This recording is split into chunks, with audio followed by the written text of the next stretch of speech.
അത് ഭയങ്കര പടമായിരുന്നു. ജാട കാണിച്ച അയ്യോ കൊല്ലല്ലേ. ഷർബോ ജയറാമേട്ടന്റെ ഒരു തിരിച്ചുവരവിൽ എന്താണ് പറയുന്നത്? ഭയങ്കര സന്തോഷം. നമുക്ക് ഭയങ്കര ഹാപ്പിയാണ്. പാബയൊക്കെ അടിപൊളിയല്ലേ? അടിപൊളി സാധനം, അത് പ്രതീക്ഷിക്കാതെ വന്ന സാധനം അല്ലേ? അതെ. അത് ഞാൻ പ്രതീക്ഷിച്ചില്ല. ഞാൻ അങ്ങനെ ഒരു സാധനം പറഞ്ഞു. പിന്നെ ബ്രോന്റെ ആയാലും അടിപൊളിയായിട്ട് ചെയ്തു. അല്ല ചേട്ടന്റെ ആയാലും അടിപൊളി. ഞാനല്ലടാ പിന്നെ പിന്നെ എങ്ങനെയുണ്ട് റെസ്പോൺസ് മൊത്തത്തിലൊക്കെ? നല്ലതായിട്ട്.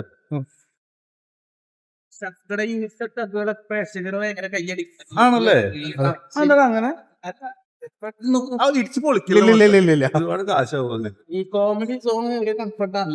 നിങ്ങളുടെ റൂട്ടിലുള്ള ഞാൻ പോണ എനിക്ക് അങ്ങനെ ഹലോ ഷർബോ, ഫാമിലി ഓഡിയൻസ് ഒക്കെ നല്ല രീതിയിലാണ് ഈ പടത്തെ സ്വീകരിച്ചിട്ടുള്ളത്. അപ്പൊ ആ ഒരു സന്തോഷം എത്രത്തോളം ഉണ്ട്? സന്തോഷം ഏകദേശം ഇത്രത്തോളം ഉണ്ട്.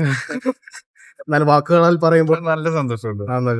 ഭയങ്കര എന്താ പറയാ, ഞാൻ പ്രതീക്ഷിച്ച കൂടുതൽ ഹ്യൂമറും അല്ലെങ്കിൽ ചിരിക്കാനുണ്ട്. ഫസ്റ്റ് ഹാഫിലൊക്കെ നല്ല ചിരി, സെക്കൻഡ് ഹാഫിൽ ഭയങ്കര ഇമോഷണൽ പരിപാടിയൊക്കെ ഉള്ള ആളാണ്.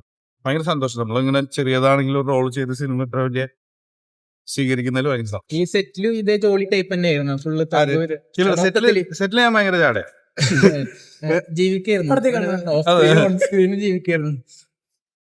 പോട്ടെ. പിന്നെ ഷറഫിനെ സ്ക്രീനിൽ കാണുമ്പോൾ നമുക്ക് തന്നെ ഒരു സന്തോഷമാണ്. എന്തെങ്കിലുമൊക്കെ ഒരു പ്രതീക്ഷ ഉണ്ടാവും. പൊളിക്കൊന്നുമില്ല. ഞാൻ പോട്ടെ, നിങ്ങൾ പോയിട്ട് വേണം എനിക്ക്. അപ്പൊ എന്തായാലും അടിപൊളിയാവട്ടെ. Thank you. Okay bro.